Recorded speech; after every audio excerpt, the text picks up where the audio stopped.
Hello and welcome to the James Granström podcast Super Soul Model series, where I help people tune and tap into their natural state of well-being. Today's episode is how to think yourself healthy. If you're new to the podcast, please remember to like, subscribe and share, and please share it with people you think are going to benefit from this content of well-being. Today's episode is how to think yourself healthy. Now, if you're new to my podcast, I talk about positivity, I talk about mind, body and soul practical solutions so you enjoy greater health, happiness and well-being. So if you're new to this episode and you're new to my podcast, then this is an important episode for you, because what I talk about is that your thoughts are things, and those thoughts can be channeled in a way to cultivate health and well-being, or to cultivate the exact opposite. And some of us don't even recognize that we have been doing it. I was once one of those people. And so you are gifted by the divine. You are gifted from where you came from by source energy as a creator, and you create by your thinking. You create by the thoughts that you're thinking and feeling and sending out into the world. Now that's a bit difficult to grasp at the beginning, but if you've ever seen the movie The Secret, it talks about that in great detail. Now I'm coming from a perspective of mind, body and soul. And yes, you do need to understand that your thoughts are created, but you also need to recognize that you're either a creator or a victim. And the creator chooses and is responsible for what happens, and a victim just accepts that things aren't within their control, aren't within their grasp. So the people are just lucky and some people are just unlucky. Now that's not the case. You're either creating your luck or not. You're either allowing well-being or you're cutting it off through resistance. Now there are three things that denote a life of well-being: freedom, growth and joy. And as soon as we begin to feel those three emotions going on within our life, we start tapping and tuning into this natural state of well-being that I've been talking about and have been living for almost 2 decades now. I'm blessed to be able to say that I haven't had to have a paracetamol or an aspirin, or I haven't been sick in like 20 years. And the reason why is because of what I share here, these little principles. Now, as soon as you start to understand these principles and then embody the practices, you too will begin to experience this lighter, happier feeling within inside of your body. And this episode is really important for you to recognize that it's you who's either allowing well-being or cutting it off. If there's one thing you can take away from this episode, it would be this, is that your thoughts eventually manifest into form. Everything that you think of, unbeknownst to you, meaning you might have done it through a default setting. You might have just been observing something and it made you feel good, or you've been observing something and it didn't make you feel good. There are two different outcomes that come with that, one that's positive and one that's negative, and it's all related to about how long you think and feel on this topic for. So the better you feel, the better life gets, and the worse you feel, the worse life gets. It's pretty simple. This is law of attraction working. And so I'm going to give you some strategies today, some processes of how to think yourself healthy. Now, let's first delve into your mind. This is kind of like so much fun for me. I've been meditating for a very long period of time, and now I really truly understand how the mind works. And I want to show you how your mind works, so that you can use it to your advantage rather than against you. Maybe you've been doing it by default. Maybe you haven't been aware that you've been creating perhaps a condition less than satisfying to you. So I want to help give you some positive solutions that are practical, that will help you get the conditions that you truly want. And this is where we're going to start. Some thoughts are flowing, some thoughts are resistant. Think of something like this. Have you ever had a conversation where you're appreciating something with you? Maybe it's a movie you've just seen, or maybe it's a beautiful restaurant. And have you also had the same conversation where you've been in such a place where you've been complaining non-stop, or hearing someone's complaint, or perhaps being the soundboard of someone complaining to you? If you have, you recognize there are two different emotions. One feels good and one doesn't. Now, appreciation is like allowing well-being to flow, and complaint is like allowing well-being to be cut off. So you become healthier by allowing that well-being to flow, and you become sick if you stay with complaint long enough. So obviously we want to move in the direction of something that makes us feel better emotionally, because when we're emotionally healthy, we're going to become emotionally happier and healthier as a result. because there's a direct correlation between being happy and healthy. They are both natural high states of emotion. So my story is one of being a drink addict, and one of being a hedonist, and one of just basically feeling depressed on many occasions and not even knowing I was depressed because the awareness wasn't there. So from that far end of the spectrum to one of great health and well-being, that was a journey. I had to initiate the shift within myself before greater things began to come into place for me. So if I can shift my health to a state of greater well-being, then you can too. So now you may be asking, how am I gonna think myself healthy? Is that even possible? So here are my 15 ways in which you can think yourself healthy. Number one, you've got to change your story. You've got to change your story from what is to what you want it to be. That also might mean you need to change your identity. Now this takes a little time because you need to shift the frequencies from what's playing out to something that you want. And most people don't recognize that when they tell their story the way it is and you keep saying the same thing, you're going to keep getting those same results, and they may be less than satisfying. So that's why changing your story is really important. And you can change your story by saying something like this: I'm doing all right, things are going well, I'm right on track, life's going all right, and I'm looking forward to seeing improvements. Things are getting better and better. Things are improving little by little. I am doing all right. Things are coming together. Things are beginning to fall in place. I'm looking forward to seeing things fall into place for me. But right now I'm doing okay. I'm doing pretty well. Things are going all right, and they're going to get better, and I'm looking forward to seeing them get better. I'm doing well. I am all right. Now, if you can start telling that story, it's better than saying things are terrible, things are going really bad, things are really terrible, things are going wrong. You're playing the ain't it awful game.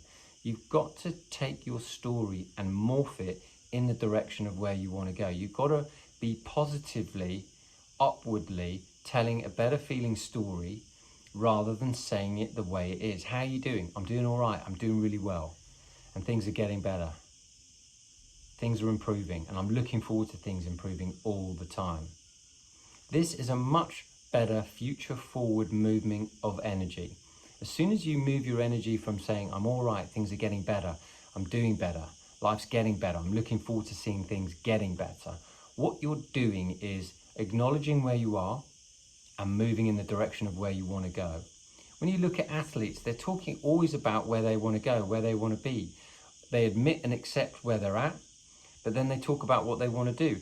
I want to win, I want to put myself in the best condition, I'm taking some time out, but this is good for me, and I'm doing all right, and I'm looking forward to things getting better.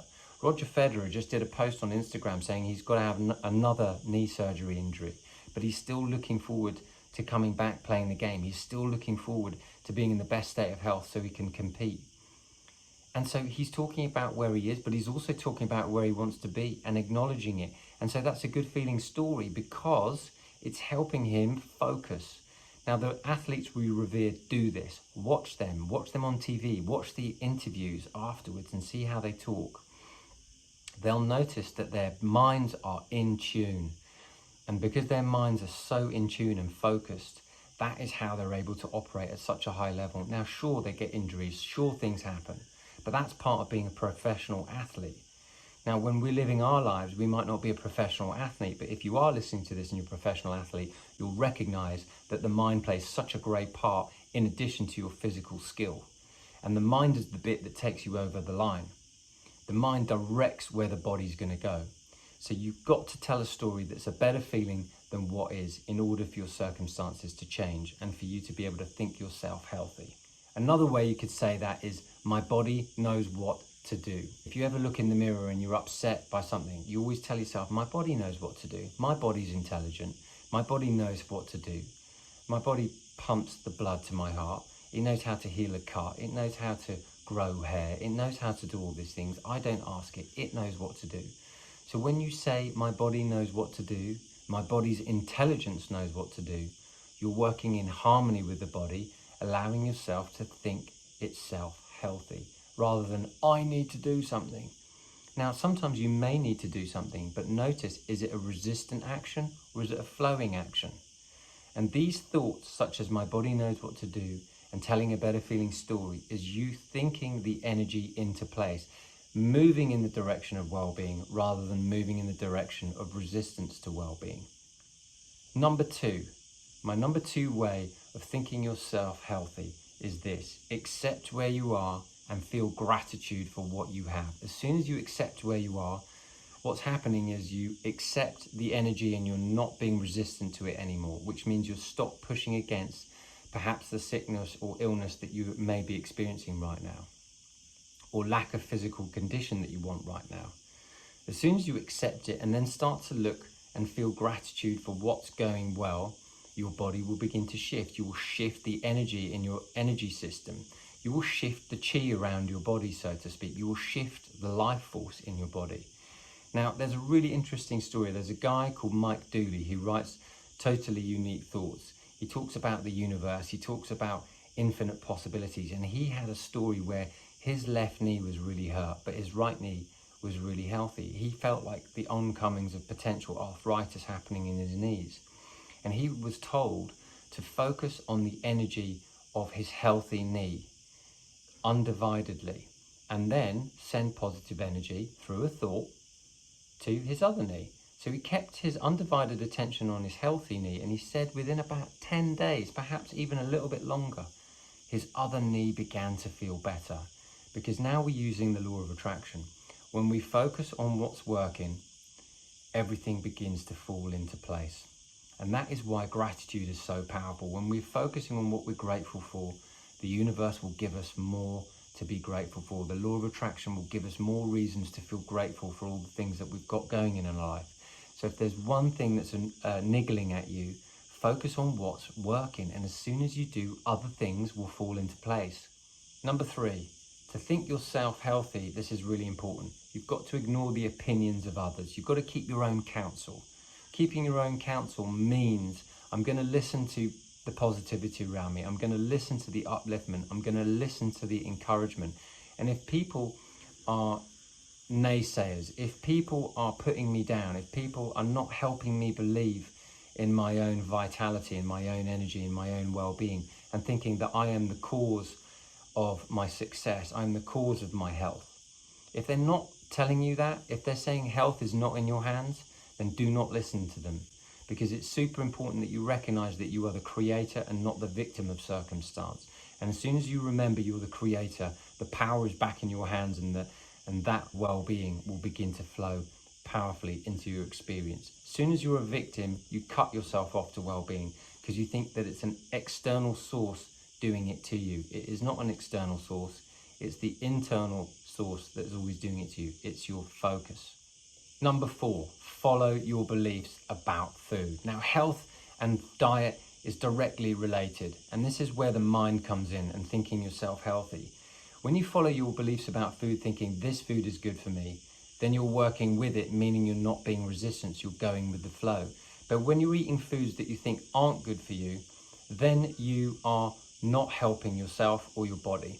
Now, it's great to educate yourself about food, but when you're thinking yourself healthy, it means that you've got to work in harmony with your belief system, meaning unprocessed, natural whole foods seems like the most normal thing to keep yourself healthy.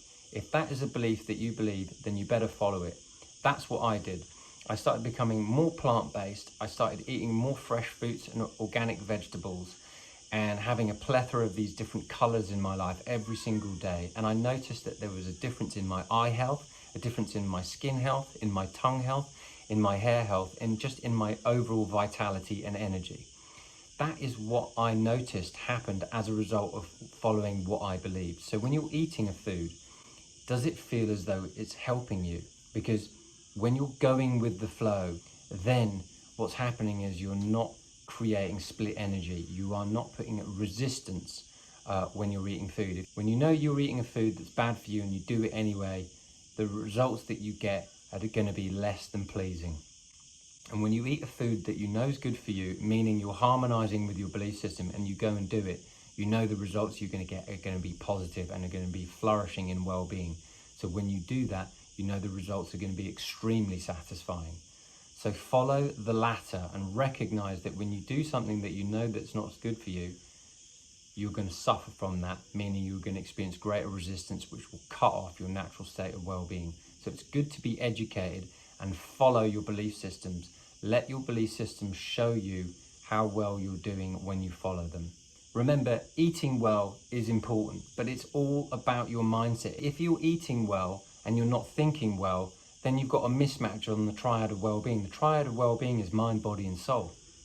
And so if you're taking care of your body, that's great. But if you're not taking care of your mind, then it's useless. The diet is useless.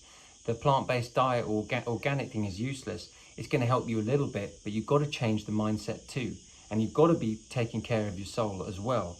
So eating good food is great, but you've got to be thinking smart, and you've got to be going with the flow and thinking thoughts that feel good as you think them in your life. There's no good about eating like a vegan particularly well on a plant-based diet and being someone who complains all day long and is at odds with the world or at odds with other people. That's just not going to cut it for well-being. Well-being means I'm going to be an appreciator. I'm going to look for things to appreciate. I'm going to enjoy my life. I'm going to find things that make me happy, and I'm going to eat really well in the process.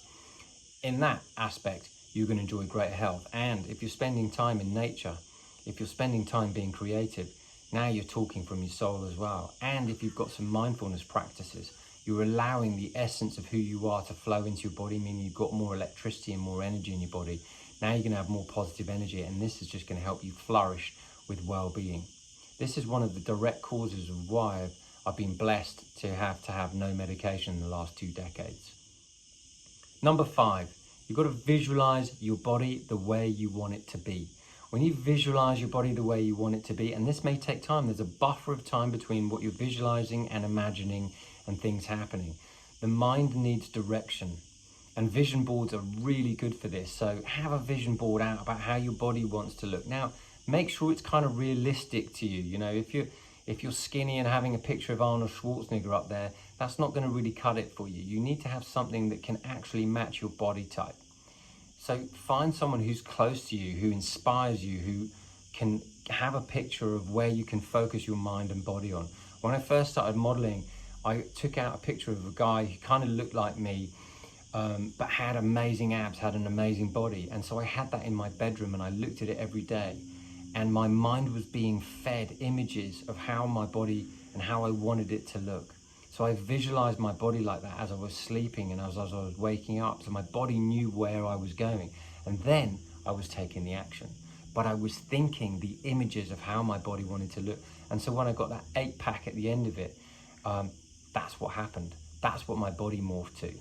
And so that's why vision boards are so powerful, and having a visualization practice of as little as 5 minutes a day is really powerful. Now, if you'd like me to do one of those, write into me on Instagram or at the bottom of YouTube, and I will do one of these for you, because I know that these are super powerful. But you need to begin to tell your mind what it is you want, and the mind thinks in pictures.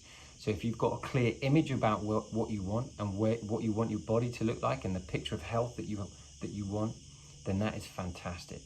Ideally, you've just got to be focused about what it is that you want and be super clear about that. And as soon as you're clear, the law of attraction will start working its magic towards you. Number 6, setting healthy boundaries. Now, if you don't know too much about this, go and check out my other episode, and I'll have it in the link here. Boundary setting is about this. Please yourself and stop pleasing other people.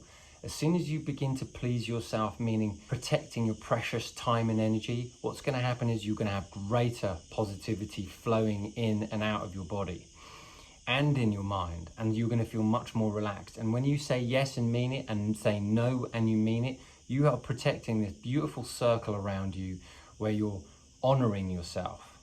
And when you honor yourself, it's like I encourage more positive energy to flow to me. And when I don't honor myself and I overgive and I people please, I'm actually giving my power and energy away to that person and circumstance, which makes you suffer in the long run. And as you suffer, other people will begin to suffer around you because your energy is low. This used to be me. And so I stopped doing that, and I began to please myself, and I began to set healthy boundaries. Even last week, someone said to me, "Do you want to go out for dinner?" And I said, "Yes, but I'm going to be leaving by 10:30 p.m. And if you still want to lift with us, you're very welcome. But if not, I understand." What I did was I set my healthy boundaries, meaning I wanted to get home in time so I could be ready for my business meeting first thing in the morning. Can you say that to other people? Can you share and speak your truth about what it is you want? Because when you honor yourself, people will go, oh my golly, I better start doing that myself, because they won't overstep your mark again. When you honor yourself and you respect yourself and have healthy boundaries, this creates a wonderful, powerful sense of well-being in your life. And it also means that you begin to trust yourself and that other people begin to trust you because you value yourself. And when you value yourself, you stop giving your energy away. So create healthy boundaries. And like I said, go and listen to that episode in full to really recognize how to become a powerhouse at setting healthy boundaries. Number 7, remember this. Nothing is more important than you feel good, because when you feel good, you're flowing energy. And when you feel terrible, what means is you're flowing resistance. And you want to flow positivity, you want to flow well-being. And you do that by looking for things that make you feel good. So does this thought make me feel good? And then when you're thinking thoughts or thinking about someone or thinking about a circumstance, are you thinking about it negatively or thinking about it positively? I've recognized that when I'm cooking in the kitchen and maybe I'm thinking a negative thought about something falls off the kitchen counter quite quickly and I catch myself and I go, whoa, okay, that's just a response to what I've been thinking. I'm going to pack that in and change my thoughts so that they move in the direction towards positivity. Everything that you're thinking is responding by the universe. And so whenever you notice something going on in your life, notice it's a reflection of what you're thinking and how you're feeling. And so remember this, nothing is more important than when you feel good. And when you don't feel good, you've got to do everything you possibly can to find yourself in a better feeling place. I always love to start the day by saying this: today, I want to feel really, really good. Simple, isn't it? And as soon as you're in a moment of when you're feeling super challenged, just say, I want to feel really, really good. I want to feel peaceful. I want to feel harmonious. I want to feel my groove again.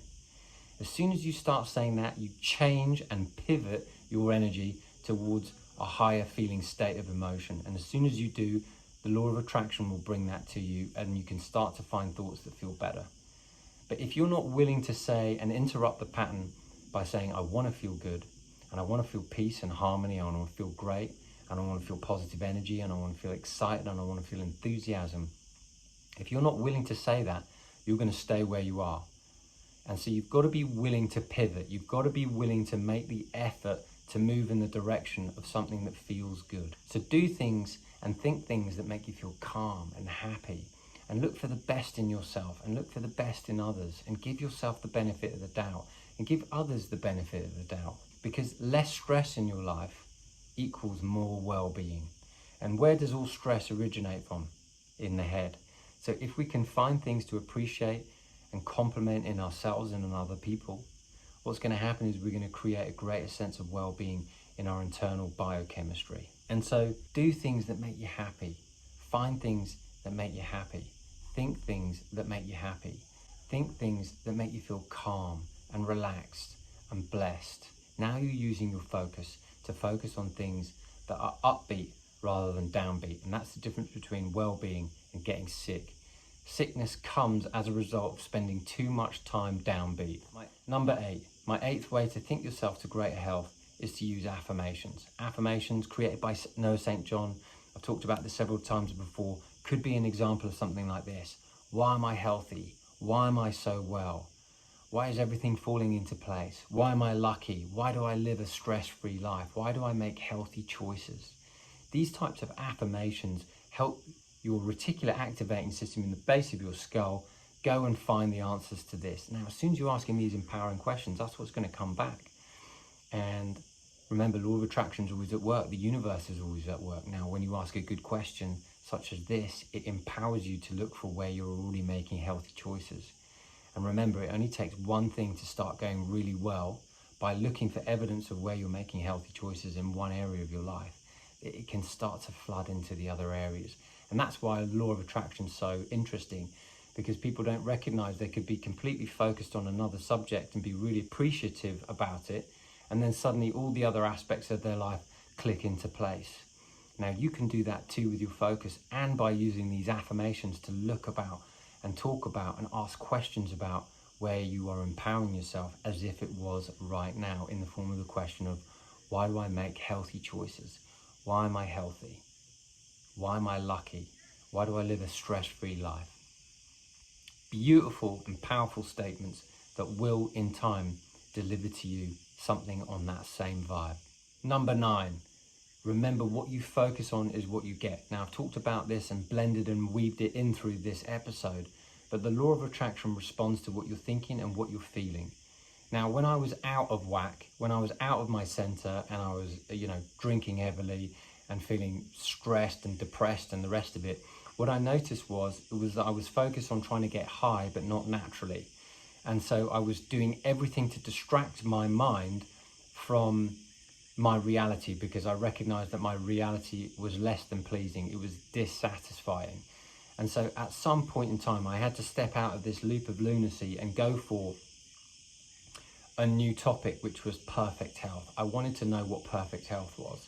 And so I began to switch my attention from getting high unnaturally to getting high naturally. And so I wanted to follow this pursuit. I wanted to find everything I could on perfect health and perfect well-being. What would that feel like? What would that look like? So get on a piece of paper and write down, what would perfect health and perfect well-being look like that to you? And write down 10 answers, what that would look like to you and what that would feel like to you. And when you do that, that focus will draw the essence of it to you. That's what I did. It took me only less than a couple of years to completely change my lifestyle. My lifestyle changed in a matter of 4 months when I began to start meditating. But my diet took a little longer. But my golly, in a year and a half, then followed by meditation, oh my golly, complete switch. And now I was really finally tuned into well-being, and I noticed that my body was detoxing as a result of my new natural high vibe, my meditation practice, which was allowing me to produce less cortisol and stress hormones in my body and start producing greater serotonin and dopamine and higher levels of compassion. Now my heart was beginning to open, and I was beginning to feel more love and compassion for myself and other people than I did before, because before I was just trying to run away from reality. Now I was loving my reality because I was calmer, I was happier, I was more peaceful, I was more excited and eager about what was to be, what was to come. Now that might be the same for you, but you've got to remember is that when you shift your focus, you're using the universe and you're using the law of attraction in your favor. So shift to one of perfect health and perfect well-being, whatever that might be for you. Now you're using your mental capacity to help you drive in the direction of where you want to go. So then you can start following the impulses and actions that will follow. Number 10, my 10th way is to go beyond the mind by meditating. Meditation helps you go beyond the mind if you can find a place of stillness. Now, stillness only needs a brief moment. You could be sitting in nature. You could be breathing deeply.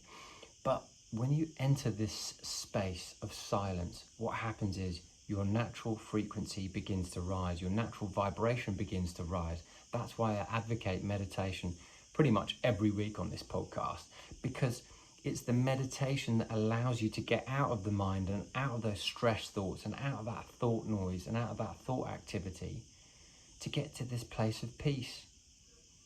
Now, as soon as you start creating a bit of space between your thinking and your talking, I'll just do it now. Let's just have an elongated period of space.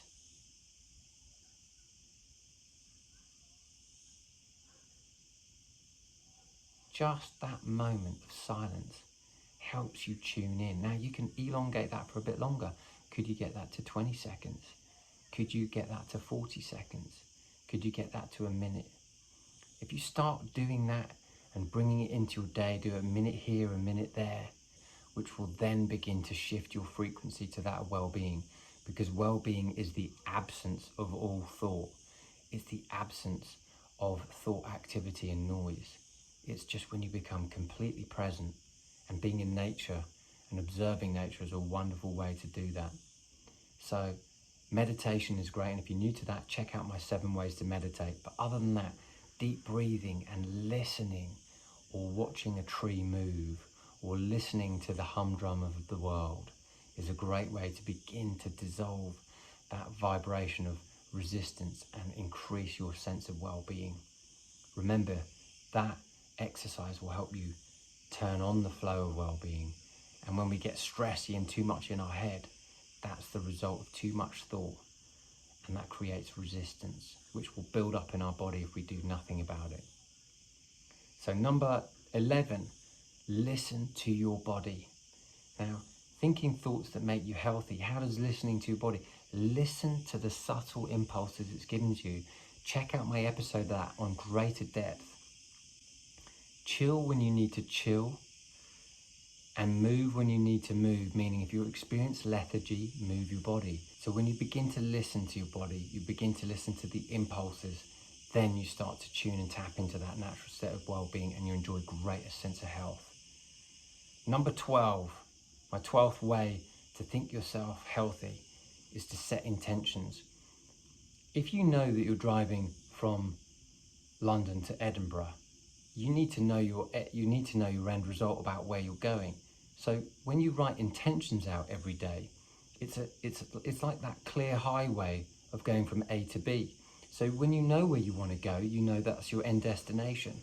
And so do you know what you want every day? Do you know how you want to feel? Do you know what your outcomes are? Because as soon as you do, that creates a strong path of positive energy to flow towards your outcomes.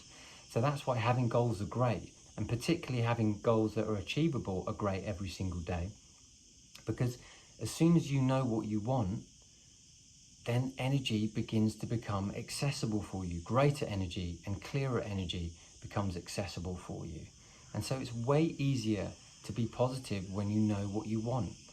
And knowing what you want is different than split energy. And some people go, I like this, but I don't like this. I like this, but I don't like this. I want this, but I can't. I want this, but that's not never going to happen to me. As soon as you start being split in your energy, it causes a resistance, which is why I went and started drinking a lot and drinking really heavily and started participating in drugs and things like that. That's because I felt that I wanted one thing but couldn't get it. And so as soon as you set your intentions and are super clear, what happens is you go, I want this, I want this, I want this, and I want this because, I want this because, I want this because. Well, as soon as you say that because, you're adding positive energy to your intent. And that is why it's super important to write your intentions down, because you're going to gain greater positive energy, and positive energy begets greater well-being and health. So be clear on your intentions and be clear on your outcomes, and let go of that old aspect of split energy. And most people have split energy, which is why they don't have great health. And great health is all about having a mind that's open, clear, light-hearted and fun and cheerful and looking for the best and appreciative and grateful. And that takes me into number 15. Look for the best around you. Be one who appreciates, who doesn't complain, because as I said earlier, complaint attracts resistance, and resistance attracts ill health and sickness if you keep it up. When you're angry and you keep it up, or you have grief and you don't do anything about it, and you don't find thoughts that feel better, and you don't try and improve your emotional set point, it will stay in the body. We need to find ways to channel the energy and the pains of the past and find ways of looking at them so that we begin to feel better. Every pain that we've ever had is a growth, is an opportunity to experience greater love in our body, is an opportunity for us to experience a new perspective.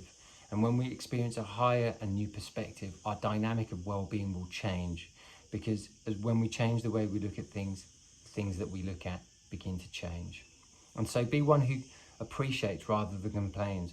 Be one who's more positive, and play things like the I like game for a longer period of time. I like this, I like that, I love that about you, I love the way you do that. Are you in a relationship right now? I guarantee if you tell your partner today unexpectedly, I love the way you do that, I really appreciate the way you do that, I really just wanted to take this time to say, I think you are beautiful, I think you do this really well, I really love the way you do that, I really love the way you handled that, I really like the way, if you're talking to a friend now, I really like the way you did that, thank you so much, you've inspired me, I really like that about you, and you're such a good person, I really appreciate what you're doing for this, that and the other. This level of appreciation encourages positive energy in the body, and that begets greater well-being. So if you want to become healthier, you can appreciate yourself to a greater state of well-being. Number 14, what you look at and what you observe is diluting your frequency, is diluting your well-being. Now, If you're watching something that's uplifting, it's improving your well-being. And if you're watching something that is depressing or upsetting, then that is also diluting your well-being to a resistant state. So take this challenge and stop watching the news for 30 days and see how much better you feel. And if you can do this, write in an Insta post, I've done the 30-day challenge of turning off the news, and let me know how much better you feel. Because there is one principle here that's timeless, which is drama and negativity drain our well-being, and positivity boosts our well-being. It's simple, but the media and the news often use drama as a way to capture our minds so that we are sucked in to the story, because the story sells. But if you are looking to feel better and enjoy a greater sense of well-being, because perhaps something's happened in your life that you really want to take charge on, and you want to experience greater health and well-being, then it's super important that you turn off negativity and you turn on positivity. And last but not least, my 15th way for you to be able to think yourself healthy is to do this, is to practice appreciating yourself. A mind that appreciates and loves itself and approves of itself is the fast track to getting really healthy and thinking yourself super healthy. Louise Hay did this thing called Mirror Time. She wrote it in a book, You Can Heal Your Life. And there's a lady called Monica Schultz who had, I think she had fibromyalgia or cystic fibromyalgia, which is really heavy. But she listened to what Louise Hay said about looking in the mirror saying, I love you, I appreciate you, and I love and approve of you every single day. And I noticed that in the last couple of years, I've experienced a deep, profound sense of peace and calm with myself, just as a result of saying, why do I love and approve of myself? Why do I love and appreciate myself? Because I like who I am in the world. And years ago, I didn't like who I was in the world because I was showing up, and I was showing up as this disorderly character who didn't know if I was coming or going, and I was using drink as a way for me to escape the reality that I wasn't enjoying. Now, well-being ensued as a result of me turning towards more positive habits, thinking differently, and having some mind, body, and soul principles in place.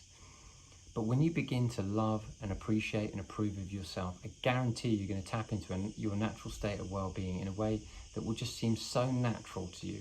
And when you like who you are in the world will also respond to how you think and feel about yourself. So become that person, and be that person now by perhaps looking in the mirror and saying, why do I love and approve and appreciate myself? And maybe this will be you one day doing your own podcast or writing your own book or sharing your own story in a way that's going to uplift another person, because we are all messengers for another. Anyway, I hope you thoroughly enjoyed today's episode. There's a lot of content here. I hope you can take away something that really works for you.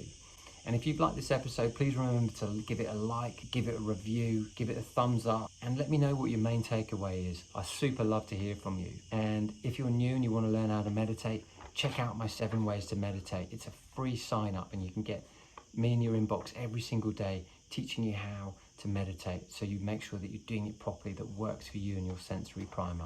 Now, until the next episode, I wish you a wonderful week ahead, and I wish you green lights all the way.